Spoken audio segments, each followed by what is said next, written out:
The Sony Spider-Man universe is in perpetual motion with its latest edition, Madame Web, marking a significant stride as the franchise's inaugural female-led film and the introduction of actual Spider-People as central figures. Headlined by Dakota Johnson in the role of Cassandra Webb, a clairvoyant paramedic on a mission to rescue 3 endangered teenage girls from imminent peril, the film hints at intriguing prospects for the future of Sony's cinematic universe. However, despite its potential, Madame Web falls short due to its lackluster and formulaic execution, casting doubts on the realization of the promised future. Without wasting any more time, let's get to the review.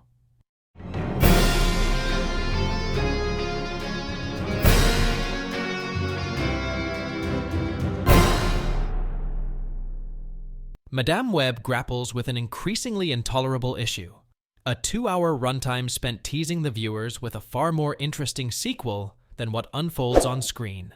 Though the premise holds promise, the film struggles to come together into a cohesive whole. The endeavor to rescue 3 young girls destined for superheroic destinies should be rife with intrigue and excitement.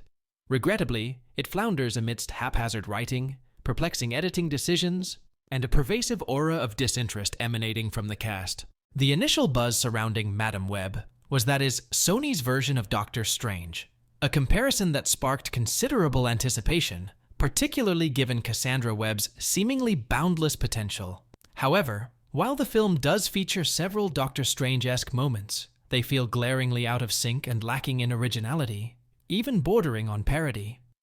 In one instance near the climax, a scene appears to deliberately mirror Doctor Strange's ending, yet its emotional resonance falls flat, leaving viewers more inclined to chuckle than to be moved. At the cinema hall, the audience found themselves laughing several times throughout the film, while Celeste O'Connor's delivery of humorous lines garnered genuine laughs. Much of the audience's amusement stemmed from moments of unintentional absurdity rather than intentional comedy. Despite the awkwardly delivered jokes in the trailer, Dakota Johnson's comedic timing in Madame Web surpasses expectations. However, her performance feels lackluster and unfocused, lacking a desire to perform. The trajectory of her character's arc is puzzling, particularly regarding a sudden emotional moment in the third act that lacks coherence due to its abruptness. While Cassandra's abilities hold theoretical appeal, they are overshadowed by her reliance on a rather real superpower, violently crashing stolen cars into unsuspecting bad guys. The villain essentially is just an evil counterpart to Spider-Man, who fails to add any meaningful substance to the narrative beyond showcasing the Sony Spider-Man universe's first legitimate costume. Tahar Rahim's portrayal of the character is marred by strained dialogue delivery, with every line of dialogue feeling forced and lacking any natural flow. Additionally, Ezekiel Sims's underdeveloped backstory only serves to further detract from the film's continuity and depth. Undoubtedly, the standout aspect of Madame Web lies in the dynamic chemistry shared among the trio of young women pursued by Ezekiel. Each actress breathes vibrant life into their characters, infusing them with a depth of personality that surpasses the rest of the film's cast. Celeste O'Connor shines as Maddie Franklin, bringing a captivating presence to the screen, while Isabella Merced injects a refreshing vitality into the role of Anya Corazon. Sydney Sweeney's portrayal of Julia Cornwall marks a departure from her previous roles, pleasantly surprising viewers with her performance, especially following a less impactful turn in Anyone But You. The organic development of friendship among the 3 girls is both believable and relatable, despite the extraordinary circumstances they find themselves in. A standout moment in the film occurs during the diner scene, which, contrary to initial impressions from the trailer, emerges as one of its finest sequences. The unexpected synergy of Britney Spears' Toxic with Cassandra's clairvoyant abilities lends a genuinely enjoyable dynamic to the scene, elevating its excitement beyond mere song choice. While Cassandra's abilities did pique my interest at times, their presentation in Madame Web lacks clarity, making it difficult to fully engage with or become excited about them. The introduction of a mythological aspect to the Spider-Man mythos adds an intriguing layer to the film, but ultimately falls short as its potential implications remain largely unexplored. The incorporation of an early 2000s setting lends an added layer of distinctiveness to the film, aligning with the vibe established in the Venom films. However, this setting isn't fully capitalized upon to imbue Madame Web with a truly unique feel. While the camera work does offer a departure from static shots, the close-cropped framing and jerky movements detract from the overall viewing experience.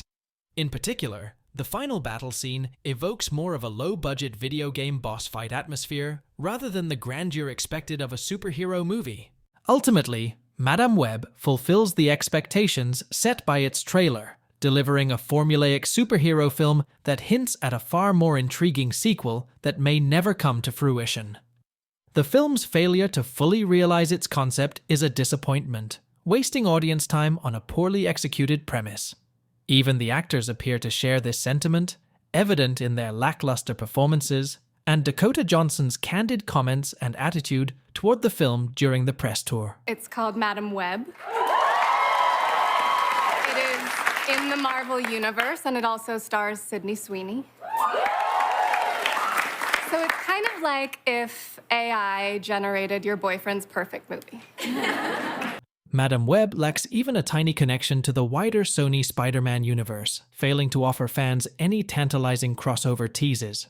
While the prospect of 3 Spider-Women teaming up to combat the various villains within the universe holds immense appeal, it appears unlikely that these characters will resurface in future movies.